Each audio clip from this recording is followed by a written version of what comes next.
All right, I got my guy in here, man. One of my favorite authors. He goes by the name of Ryan Holiday. He's written such books as Obstacle is the Way, Trust Me, I'm Lying, Ego is the Enemy. I read his Daily Stoic every morning. If you ever see me post like these Daily Stoic messages on Instagram, they come from a book that he wrote called The Daily Stoic, and he's got a new book out right now called Stillness Is The Motherfucking Key. Well, not motherfucking, but Stillness is the Key. That's Ryan Holiday. Yeah, thanks for having me. What's happening, my guy?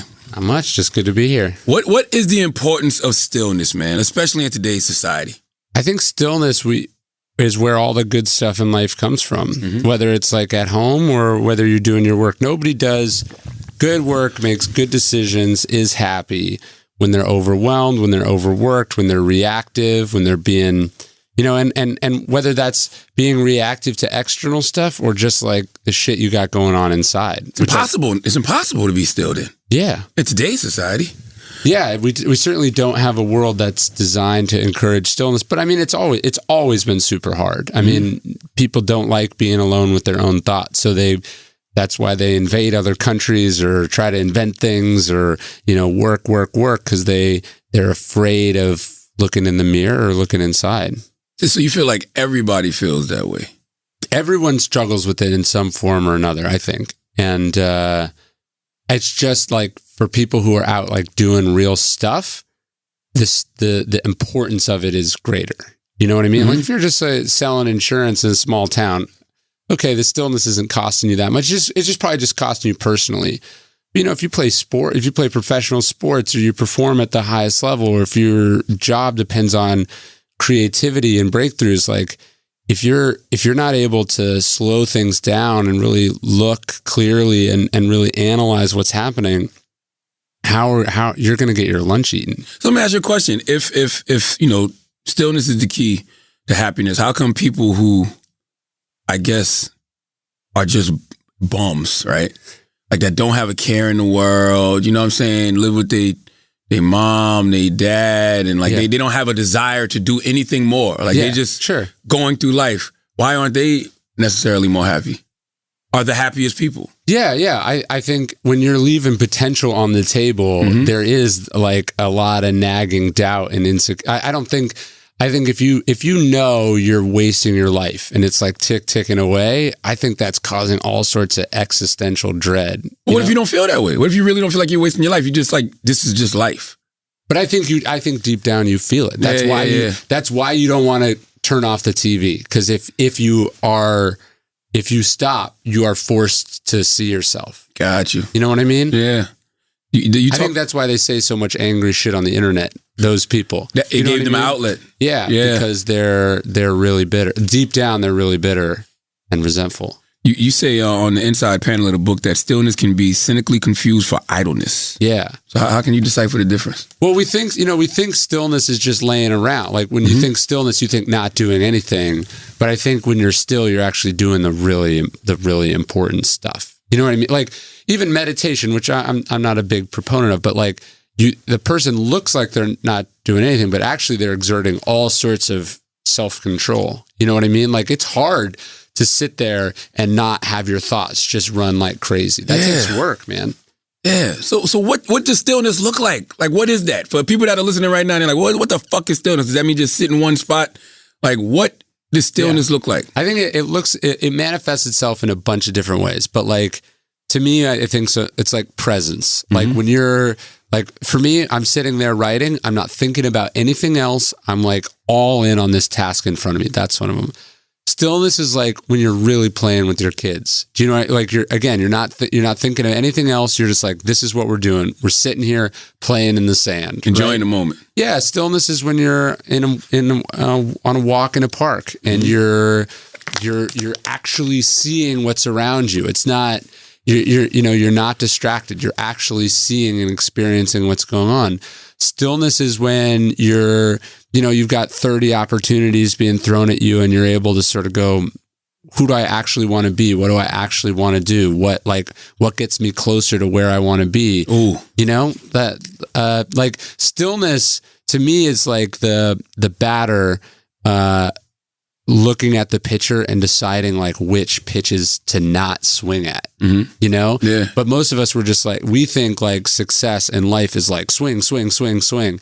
And that's a recipe for disaster.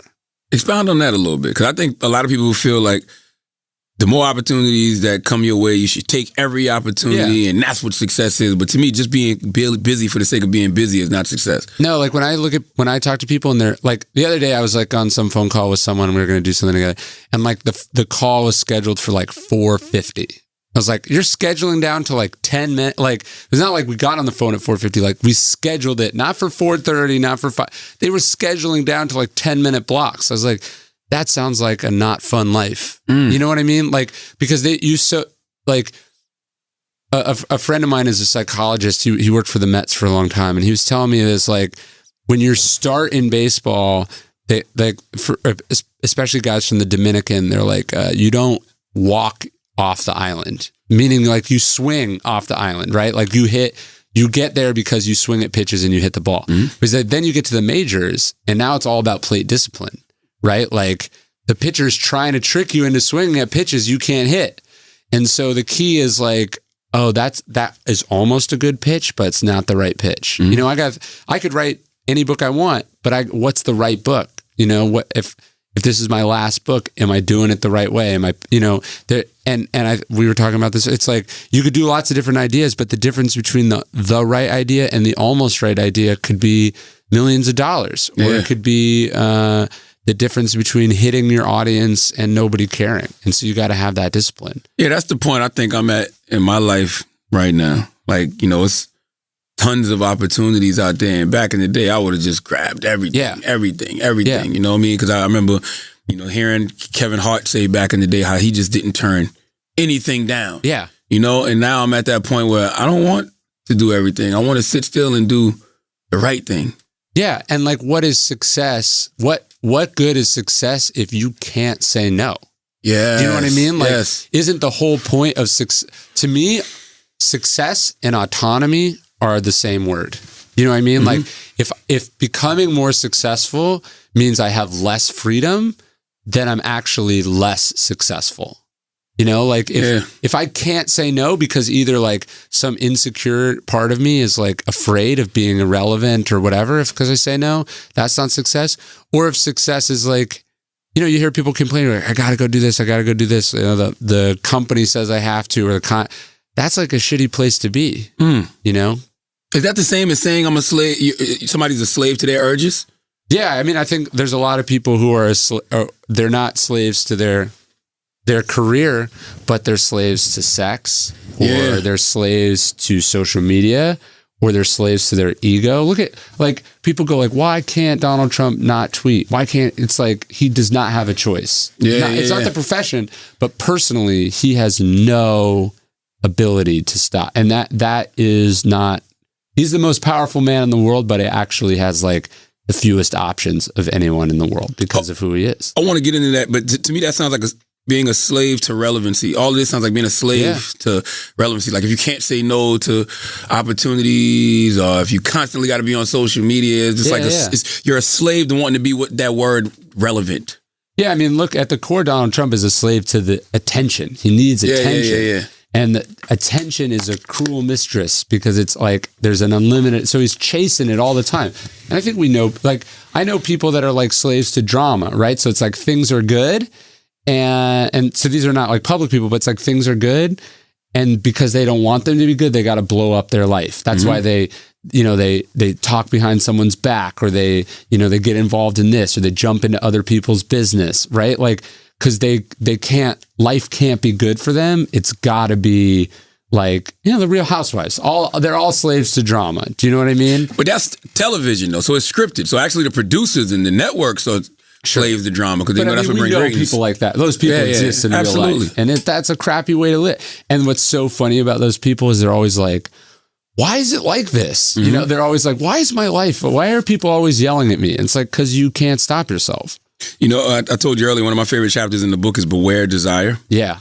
And it's you started off by saying every man has a passion gnawing away at the bottom of his heart, just as every fruit has its worm. And it's about Alexandre Dumas. And the reason that chapter, you know, hit me so hard because it talked about John F. Kennedy. Yeah. And he was a slave to pussy. Yeah, basically. You know? And drugs, too. He was on drugs, too? Yeah. He had this terrible back injury. So, like, this was back when doctors would be like, oh, here's, heroin, basically, or whatever. Here's some speed. Yeah. It was not fun to be John F. Kennedy, But yeah, he was like in the Cuban Missile Crisis, the world is about to end. Instead of going home and seeing his beautiful wife and his kids on what might be the last day on Earth, he has one of his like goons bus in some co-ed from some college so they can hook up in a White House hotel room. To me, that's really sad. Yeah, and it was so much layers to that chapter because you talk about how he would say he would get sick if he didn't fuck another girl every few days. Yeah. He says this to like the Prime Minister of Britain. He's like, you get headaches when you don't have sex, right? And the dude's like, what are you talking about? He's like, first off, this is not what presidents should be talking about. But he's like, that's not healthy, man. That's bad. But that's what addiction looks like. Like we're so wrapped up in it, we can't even understand how ridiculous it is. But he learned that from his father. Yeah, his father would bring home mistresses or take them on family vacations. And everyone would just have to pretend like, oh, this is Susan. She's dad's friend from work. That mercy. fucks you up. Yeah.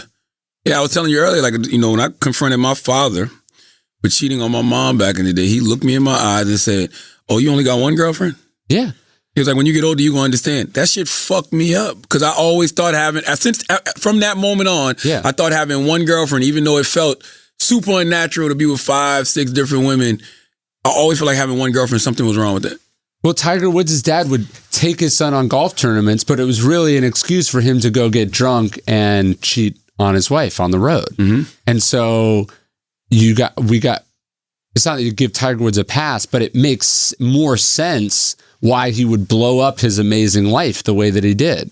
It was learned behavior. It's learned behavior from the person you are supposed to be learning good things from. Your superhero, the man that you're supposed to learn, I guess everything about being a man from. You know what I mean? That's why I always say, when I say we were raised wrong, especially me, I always say I was raised wrong because of my father and my uncles, and that reflected in even the music of hip hop, the misogynistic shit, the chauvinistic shit, like all of that was because of upbringing.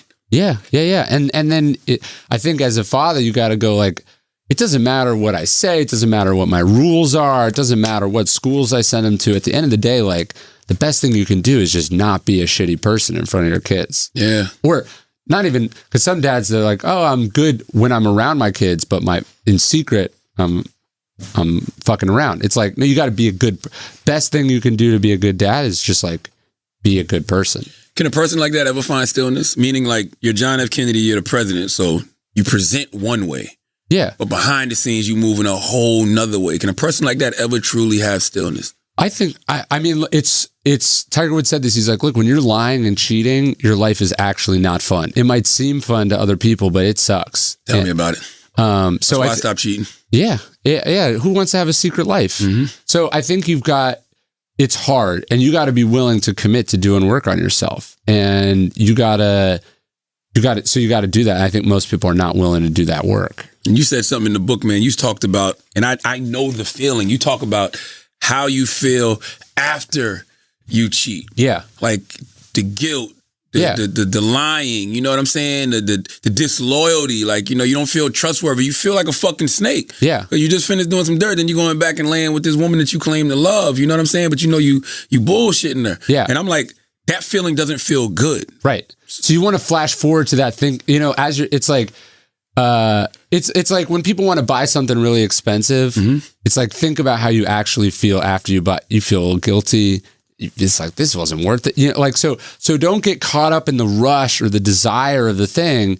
You got to go like, how am I going to feel after? Like, it's like how you feel right after you come. Do you know what I mean? You feel guilty, right? Like I feel a little tired. You feel tired, later. But you got to you don't go like, that was worth all of it.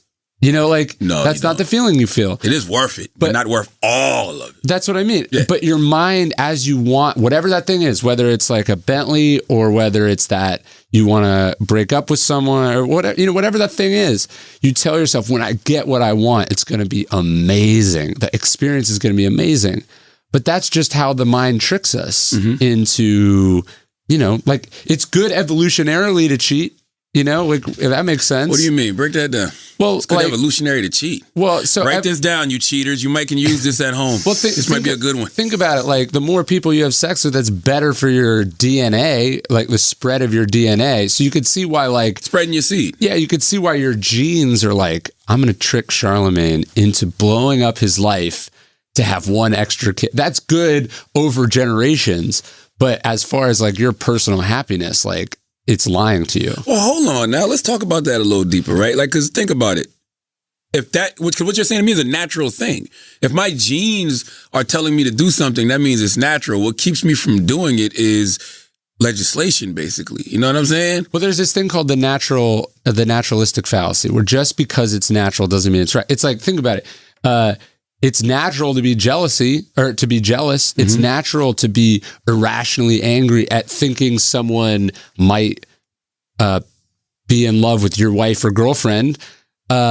Still not okay to murder them, but like your brain might, in the heat of the passion, might be like, I got to do this. Like, so evolutionarily, we have these drives that make sense if we're monkeys, but we're not monkeys. And we're not just like, the sole goal is not the propagation of our DNA. The goal is to be fully realized human beings. But you don't take vows not to be jealous. You don't take vows not to be envious. You know what I'm saying? Like you can't get a divorce and lose half of everything because you're jealous of somebody. You know what I'm saying? Yeah. But I think like what marriage is, or what relationships are, is a short-term trade-off for long-term gain. Mm-hmm. But we're really bad at doing, like, it's like, if you take your savings and you put it in the stock market over 40 years, it'll be worth a lot. But if you're watching the news every day, you're like, I got to sell it. I got to put, so it's like we realize that as human beings, we're really bad at like evaluating things in the short term. And we often do things that are in our long term, not in our interests, but in the short term feel emotionally fulfilling or anxiety reducing or whatever. Mm-hmm. So like, I think that's why we have vows, and that's why we have structure, and that's why we have friends who try to keep us accountable. They're like, what they're saying is like, that might feel good right now, but you're going to regret it later. Right. And so that's what we got to work on. And you said a person enslaved to their urges is not free. Yeah. I mean, look, there are billionaires I know that feel much less rich than like totally ordinary middle-class people that I know. Like Seneca, who I write about a lot in the books, he's like, poverty is not having too little, it's wanting more. So let's not be flip about people who are in real poverty, but like in the first world, what poverty usually is feeling like you don't have enough because you're comparing yourself to other people. So you meet these billionaires and you're like, oh, your life must be awesome. But it's like, no, they're like grinding every day because they can never feel like they have enough. When it comes to somebody like John F. Kennedy, right? What if pussy is the stillness? So they've talked to a lot. They talked to a lot of John F. Kennedy's girlfriends, and like, so first off, from what we understand, because of his like terrible back injury, sex probably hurt. He just had to basically he laid there on his back, and then like the woman was on top. He's the president of the United States of America. Why should he be doing the fucking? No, like, he should be. But it's because physically it was painful for him. They were like, it was mechanical and it was joyless, and it was basically like masturbating with somebody's help. That's what sex was for him. And so it wasn't like maybe there's somebody who's just like, I'm a romantic, and for me, it's about falling in love and the connection and the experience. You ain't got time for that when you're married and you're the president. You got to get back to work. But for him, it was a compulsion, just in the way for someone else, compulsion might be getting high, or it might be, like for Donald Trump, the compulsion is like, I got to have attention. I got to dominate. Yeah. And it's like, he's not enjoying this. Like, it sucks. So there can be no stillness in that whatsoever. Like, because I think people do things like that for an escape, right? Yeah, I don't think there can be stillness in anything you're doing. Like, look, traveling is wonderful and beautiful, but I have a friend who's like clearly addicted to traveling. Like, he can't be home for more than a couple days before he's like planning the next trip. Yeah. So that's it. When he lands in Rome or when he lands in Bangkok, he's having a fundamentally different experience than I am. I'm breathing it in. I'm enjoying it. This is wonderful. This is different. For him, he's on the run. Yeah. I can see that though, because I tell people all the time, one of the main reasons I started going to therapy is because I was on vacation and I had this sense of serenity and this sense of no anxiety and no worry for this moment. And I was like, yo, how can I feel like this all the time? Yeah. Because I can't take vacations all the fucking time. You know what I mean? Of course not. So he's probably chasing that. Yeah, yeah. And look, what we're really good at is taking that thing and turning it into our job, right? Like a lot of people's escape is their work. It's like work you control, right? But other people are complicated. Life is complicated. Our emotions are complicated. So we go I'm going to do this thing so I never have to think about how angry I am at my dad or how lonely I feel or what a loser I feel like. And so we do so we don't have to look in the mirror. Mm-hmm. But if there's a story I tell about in the book, Johnny Cash comes off tour one day and he lands at LAX. He walks up to the counter and he goes I would like a plane ticket. She's like, to where? And he's like, wherever the next plane is going. Wow. He worked all day, he worked for months and he doesn't even want to leave the airport to go home because he's running from what's at home. Yeah. And that's terrible. That's not success. Nah. Chris, feel free to jump in on this if you want to, because I saw you shaking your head when you were talking about John F. Kennedy being whack in bed. And I was like, damn, did Chris fuck him?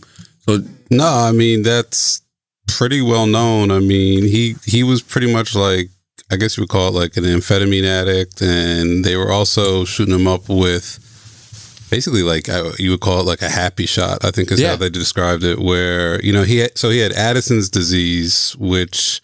Is that an autoimmune? I don't know exactly. Yeah, it was it was just super painful. And then he hurt his back. Which was legit in the PT, when he was a war hero in World War II, and during the incident that kind of made his fame, I guess legitimately he busted his back up pretty badly. Yeah. So, hey man, I don't know what John F. Kennedy's like in bed. I only know it from I'm into James Ellroy. I don't know if you've read any of his stuff. Yeah, good stuff. Well, and it's not just he wasn't that good in bed or whatever, but he hooked up with a German spy. He hooked up with a mob boss's girlfriend. He was almost addicted to the thrill of hooking up with people that were really right. They say in sex addiction, it's is this causing problems in your life? It's when you're president, you're hooking up with a mob boss. That's one of the reasons they think the mob might have been involved in assassinating. He was all tied up in this. Yeah, stuff. I mean, if you believe Ellroy, and Ellroy is a fiction writer, at least for the most part, Kennedy was exposed. He was vulnerable because everybody knew what his addiction was, and they would just send drugs and pussy at him, and he couldn't say no. And if you want to make a parallel, I mean, you guys are talking about Trump's addiction. Yeah, it's exposed him. It's his vulnerability. So it's these guys who get to a certain point and they can't say no to these things, and then people prey on that. So basically. Trump's addiction is attention. It's attention, but it's also sex. I think if you were to dig into Trump's sex life, he's been rolling in those circles with the Epsteins, with the Clintons, whoever it is. It's pretty much in plain sight how he gets down. I wouldn't be mad at Trump for that, though. Only because he's not a traditional politician. He didn't grow up supposed to be squeaky clean and shit. He was a reality show star, playboy billionaire. You know what I mean? But and less high stakes. A good example is what happens is your people's identity, they're so insecure that they need to always be accomplishing to feel good about themselves, and that's why they can't say no to stuff. So they can't say no to this half good opportunity because the insecurity of they're oh, I'm not gonna. There's this I talk about in the book, but there's this crazy video of Joan Rivers where they're Joan, why do you keep working so much? And why do you do all these crappy things? She's look at my calendar. She's she flashes forward a couple months and she's see these blank pages, see these blank dates. She's if this isn't filled up, it means I'm nothing and my entire career was a waste. Wow. And you're just oh man, that's so sad. You're one of the best who ever did it. And all you're thinking about is if I'm not working in Atlantic City in some tiny room 3 months from now, I suck. So that's that Colin Powell quote, avoid having your ego so close to your position that when your position falls, your ego goes with it. For sure. Now, I want to talk about accept the higher power, that chapter. Yeah. Because I thought that was a very dope chapter because you quote this philosopher named Nassim, and you say it's Nassim Taleb. You would like him. What's his name? Nassim Taleb. Okay. He wrote this book, The Black Swan, and a book called Anti-Fragile. I need to fuck with him. Yeah, he's great. And you say it's not that we need to believe that God is great, only that God is greater than us. Yeah. Expound on that a little bit. Look, for a long time, I was an atheist. I grew up religious and I became an atheist. And then what I came to believe is that I can't quite get there. I can't quite get there that there's a God. But what I've worked towards is more the humility of like, I don't know. Right. You know what I mean? When you have this certainty of like how could I possibly know? Because I read one book, like I know. At the same time, I think it's a little ridiculous. People are like, there's definitely a God and he's talking to me and he's telling me what to do. That strikes me as a bit egotistical too. But like, I want to get to a place, like to me, it's more like my understanding of God or higher power. And this is what they talk to you about in 12-step groups. It's like, it's just like that you're not in control, you know, like that the universe is in control. You are not the center of the universe. It's like whether you believe there is a God or not is almost secondary, is almost less important than just let's stop believing that you're God. In your case, this is funny, but you know what I mean? Like, you know, like people walk around going like, I'm God, the universe revolves around me. And then something bad happens and they're like, how could this happen? Why me? And it's like, because bad shit happens to people every day and you're not special. Well, I mean, I call myself God because, you know, in Genesis chapter 126, it says God created man in his image, according to his likeness. And, you know, I grew up studying the 5% teachings, and the 5% teachers teach you that the black man is God, and God is a Greek word, you know, derived from the Aramaic words gumar azaba, which means wisdom, strength, and beauty. So the Greek students used to identify their Egyptian teachers as that. Yeah. So, you know what I mean? So I'm not saying I'm God, the creator, end all, be all. I'm just an extension of that higher power. Yeah, I think that's right. And like you just have to, you need something above you, right? So your ego doesn't fill up that space. Yes. Andrew Schulz just walked in. Schultzy. Hey, man. I'm sorry, I'm late. How you doing? What up, Hezzy? Ryan, for sure. We're talking about this chapter in Stillness Is The Key called Accept the Higher Power. You say, for people who don't believe in God, and you just said it a little bit, if you say we are, you say if we are products of evolution and randomness, right? So this is for the atheists. Yeah. Like the people who think it's about science, gravity, physics, like, but you still have to accept that there is something bigger than you. Why do people not want to accept that something's bigger than them? Well, because we want to be the center of the universe. We want this illusion that like we're in control and that this is all like just the idea that like we're like monkeys on this rock spinning in space. That's like frightening. It's frightening. And it's very humbling. So we'd rather be like, oh no, like I am the it's all about me. Like this is special. Like just the idea that like. Who knows? Like, I think that humility is really important. What's strange to me is like, how can you not be humble if you just look at the world? Yeah. You know what I'm saying? Like, just look at the earth, travel, look, open up the window on a plane and look out there. Like, you know what I mean? Go look at some mountains, look at other animals and other species. Like, how can you not be humble? But people are too busy watching reruns of Big Bang Theory on the plane to look out the window, right? Yeah. Like that. So you have to be, that's what stillness is about taking that time to do that, because what comes out of that is like more self-awareness and humility and some quiet. And I think also gratitude, you know, just the idea of like, oh, this is totally random, but somehow it worked out for me that like, I'm a lot, like, it doesn't make any sense that we're here. Like, so if you look at it from an evolutionary scientific standpoint, it's absurd that we're here. Like the odds that we're here is like so astronomically, preposterously unbelievable that you should almost get to the same spot as like, no, God made all this and wants us for here. me. Yeah, because it still was made for you. How do you balance that equation? Like, how do you balance the equation? There's all these people starving. There's all these people struggling, and you have all this abundance without thinking someone's looking out. Yeah. There's the result of this kind of thinking should be an immense amount of gratitude and an immense amount of satisfaction with what you have, rather than going like, well, yeah, all that's really good, but if I don't have the most money out of all the people on the planet, then it sucks to be me. Right. Is that how you balance your success? Yeah. I think like how many people would kill to have one book, let alone this many? Right. And like, wait, I'm going to be sitting here and going, but this person's book came out at the same time and they sold 10% more copies. This was a failure. Like, right. You know, like there are people who just found out their kids have cancer. Like this is ridiculous.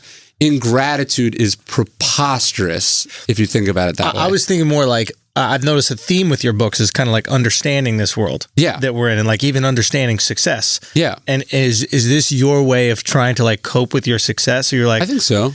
All right. Do you believe in God? Are you? I'm agnostic. I just don't know. Right. You don't know. So it's like, okay, let me search for another reason why I have all this fucking success, because there's got to be a reason. Yeah. It can't be that you're just so special. I definitely remind myself it's not because I'm special. Right. I think it's because I got dealt a hand and I played the hand well. What's right. wrong with feeling like you're that's how I special feel about it. Well, that's the tough thing. It's right. It's like you look at a guy like, especially, we've all come from, how do we say it? I don't want to say just because you come from like privilege, right, doesn't mean that you're going to be as successful as you are, right? No. So like the three of us in this room have come from different levels of privilege, right? But like we've all out-achieved our success, right? You look at Charlamagne, it would be hard for you to not look at yourself as special. I look at you as special, seeing from where you came from to where you are now. How do you balance? How do you tell him? How do you go, you're not special? Like, how the fuck? But listen, I get what Andrew's saying, because I think feeling like you're special is what it's an advantage. Propels you. It's what helps you get to this point. Like, Ryan, you're not the average author. I read a lot of books. Like, you're one of my favorite authors for a reason. But so here's why you want to keep that in check. Napoleon, special guy, right? Yeah. He comes from nothing. Also, he accomplishes all this stuff. That was Charlamagne's second name. Right. So he's going to be Napoleon. He's clearly special. He's brilliant. He's and then he goes, that people are like, hey, invading Russia, bad idea. They got this winter and kills a lot of people and you're not ready. And he goes, I'm special. The rules don't apply. So you keep it in check because it makes you overreach, right? Yeah. I don't feel like that. Right. Yeah, right. I feel what you're saying though. But I don't, because I'm open to learning new things, and I'm open to other people's, critique and other people's opinions. So that's the distinction I make between confidence and ego. Confidence is like, I know what I'm capable of. I know what I've done. I know what my skills are, but I also know these are my flaws, right? Ego is like, of course I'd be a good president, right? Like, even though I have no training and a horribly unpresidential temperament and threatened by other people, by other smart people, and I don't play by the rules. I'm just, you get where I'm going. Like he had a skill set that made him good at running for president, but terrible at being president. But the irony is, like, he could have been a good president, just like basically anyone could be a good president if you're just willing to listen. You're willing to listen and go, here are my weaknesses. I'm going to take steps that counteract those weaknesses. Gotcha. So to me, that's where that specialness is like, oh, whatever I want, I'm going to do. Like Kanye West, super talented. He looks at his success in music. He goes, of course I'm going to crush it in fashion, and then ends up losing $30+ million because he can't go like, well, these strengths that work for me in the music business are going to work against me here. So like, what countermeasures am I going to put into place? Didn't he go and make like $1 billion business now? I don't know. Easy. Yeah, easy. But maybe he did it. But but you get what I'm saying. I hear what you're saying. I hear what you're saying. Just because you're good at one thing doesn't mean you're going to be good at everything. Okay, here's something I often think about, like with athletes, and it's easier, I think, compartmentalize with athletes, right? It's like you're a pitcher, right? So you're gifted with this natural ability to throw the ball like fast and accurate, right? But you want to take that to an elite level, right? So all of a sudden, maybe you start swimming because you've realized that motion swimming like works certain muscles, and you work the muscles in your hands. You try to get that competitive advantage on the people in your field by like doing specific things. I remember Kobe Bryant said when he was trying to play D on Allen Iverson, he studied the movements of sharks because he thought that AI moved like a shark. So he's like, maybe that'll help me do it, right? And I often think like, how do we, let's call this the intellectual field, even though it sounds douchey to even say, but like, how do we outside the physical field, like get these competitive advantages? I feel like I'm at my best when I'm emotionally abundant or like full. When I'm not operating from the void of how do I feel good or validated. I'm actually over, and I can be like, man, I love your book, Ryan, or Charlamagne, you're the best. Or like, I feel when like you're coming from a pure place. Yeah, when I don't need, when I'm not taking. Sure. So I'm like, how do I set myself up to be like that? Maybe you can't be like that all the time, but the most amount of time. Yeah. Right. And I feel like when I've, just dabbling into your stuff, a lot of that is just coming to this piece of not needing. Yeah. And therefore there's much to give. But I can't be there all the time. Yeah, I don't think you can be there all the time. I think you got to work. You get there in brief glimpses, and that's where the good shit comes from. Right. But I think people go like, if I'm content, if I'm happy, if I have enough, if my identity's not tied up in, won't I stop moving forward? And it's like, actually, no, you're going to make better work, I think. At least I do. Like if I'm writing and I'm thinking about like, oh, this is going to prove those people wrong. This is going to make so much money. This is like when I'm sitting there envisioning all the success, not only am I like not actually thinking about the thing in front of me, which is like I should be thinking about. It's like you should be not thinking about winning the World Series. You should be thinking about the pitch you got to throw, right? But I think that like toxic smallness or whatever is also, I think the reader can sense it. You know what I mean? Like when you're coming from a place where you're pure and you're connected and you really mean it and you're sincere, that's the best you. It's like if you're trying to pull, if you're like meeting someone and you're trying to like impress them, that's when you're the least impressive. Yeah. And I agree with you. I think that, I think people can feel your intention. Yeah. But I think what's sad about the era we live in now, people feel what they think your intention is more than your actual intention. You know what I'm saying? Because based off whatever position you may be in, if you throw something out there, they're not going to think it's genuine, or they're not going to think it's really because, you care about the work. Or it's only like 280 characters. That's like a fraction of a person. You know, like we're not dealing with each other. We're dealing with each other through these misleading mediums. Even when you deal with each other, though, it's like, do you ever find yourself pulling back on your natural reaction out of fear that person might think you want something from them that you actually don't? Sure. Like a person in a position of power, you kind of just want to be like, man, I just love everything you do. I think you're so great at it. But if I say that, they're going to think that I'm trying to work them or get some kind of thing out of that. I should just say it. Yeah. I should just not give a fuck, even if they think that, right? If it's a real... If you can dig a little deeper, meaning like it's not generic. Don't be generic. Like quote an actual Andrew Schulz joke. Right. Tell me a line out of Ryan Holiday's book, then I know it's real. You know what I'm saying? Because I'm not gonna front. I overhear conversations sometimes, and I'll be like, that motherfucker ain't it. But when I hear like, yo, I remember in this, this such and such chapter, he quoted a line in the movie. I'm like, okay, he really fucks with that person. Yeah. So it has to seem authentic. It has to seem genuine. Or not seem. It has to be. Has to be. Yeah. I think you can just tell. Yeah. Now, you say keeping a journal gets you closer to stillness. Yeah, like we're talking about getting to that place of what, like, it's like I want to take all those nasty, weird thoughts and like put them down on paper. Purge them. Yeah, get rid of them. Like, don't carry them around. It's like windshield wipers. Don't put them on Twitter. Yes, right. I think that is the smart lesson that we've learned. Yes, right. No. Don't think this shit out loud. Yeah. Think it private. Like the journal is your safe space. What about a good group chat with like-minded, fucked up thinkers? Group chat. That saved us a lot of bad tweets. Hey guys, just getting this off the chest. That's all. That's it.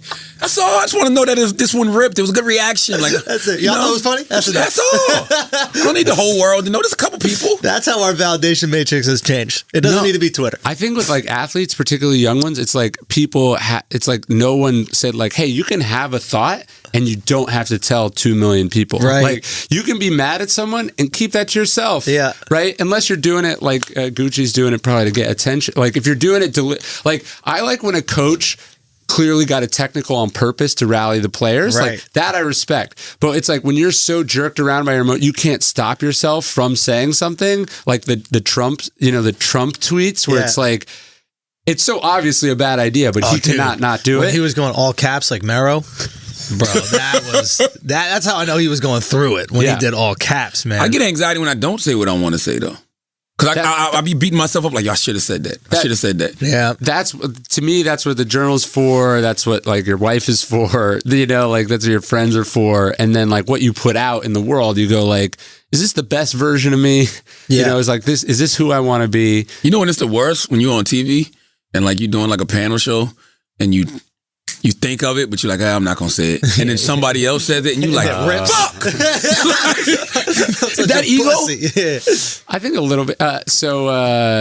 There's an Emerson thing. He says, in other people, we see our own rejected thoughts with like an alienated majesty. Like, he's like, we see the things that we were too scared to do in other people, and we go, I think that's what you're feeling a little bit. We talked about Satori earlier. Before you get out of here, I want to talk about Satori again. What is Satori? That's the moment of enlightenment. That's the moment when you've slowed things down, when you've done the work, when you've done the reading, you've gone when you have that breakthrough in therapy. I you're thought like, that was that number game in the square.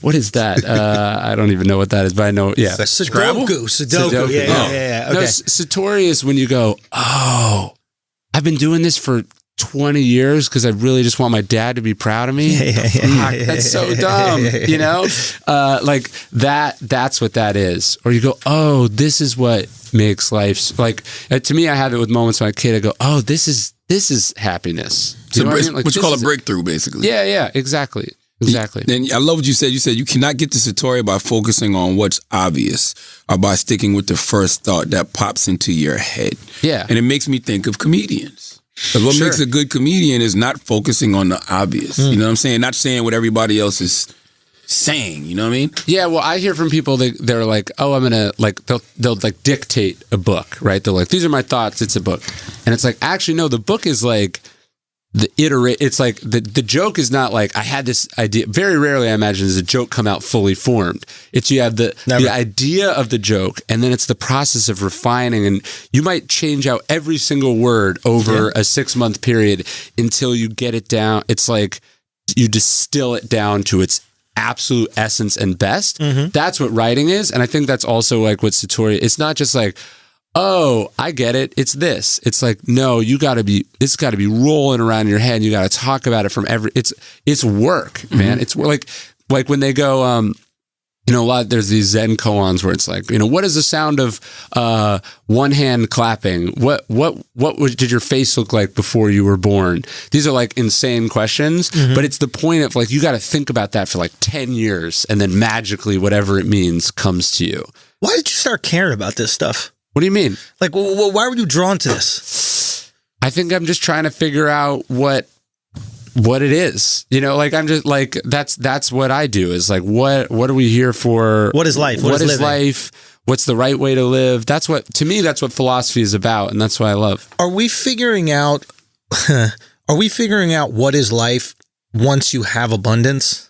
Well, it's easier, right? That's what the hierarchy of needs is. It's like, look, first you got to have food, you got to have shelter, you got to not be abused, and then you get there. There's a difference between survival and living, thriving, and thriving. Yes, yeah. And it's like, I thought about this a lot. Like so few human beings get to the point where they can stop working to live. Yeah, and that means they're actually living. They're not surviving. Like, of course, I'm still surviving. I make a great amount of money, but I'm still surviving because I got to keep working, or else sure. I'm not going to live. Is that what you're trying to figure out? Are you trying to figure out living opposed to surviving? I think so. And do those same principles help people who are still surviving? Yeah. I think what we should be doing is learning from the people who have actually gone ahead, right? I think so many people are like, no, we want to, there's a quote I have in the Ego book. It's like, any fool can learn by experience. I want to learn from the experiences of others. He always quotes you on that. Oh, nice. Yeah, we're building. And so, it's like, maybe I'm a little bit ahead of some people, but other people are way ahead of me, and I think we're all just working on the same project. Yeah, there's something that always sticks with me. It's like every broke person you talk to thinks when they get money they'll be happy, and every rich person you talk to is like, money is not the key to happiness. Yes, that's a fact though. But you got to get money to realize that. You have to get money to realize it. It's hard to take advice from people. Sure. That's the beauty of like true communicators, is they can communicate an emotion that they feel that someone hasn't even experienced yet, and the person who hasn't experienced it trust them. Yeah, sure. That's the tricky part about writing a book like this, even. Of course. Yeah. Look, and the thing is, like, different books will hit you at different times. So, like, that's why I'm a big proponent of rereading and working on all that. So that's actually I shouldn't say that on here, but that's actually a book I want to do. Is what?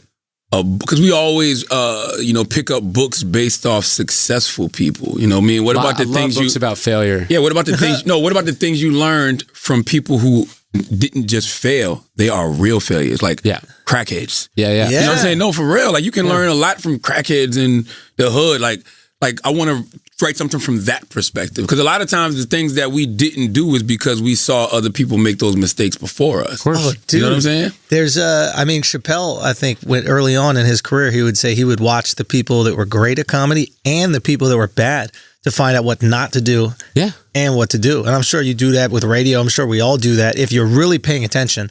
Like even like athletes, that work's not going to move because of that. Okay, let me get that out of here. Yeah, for sure.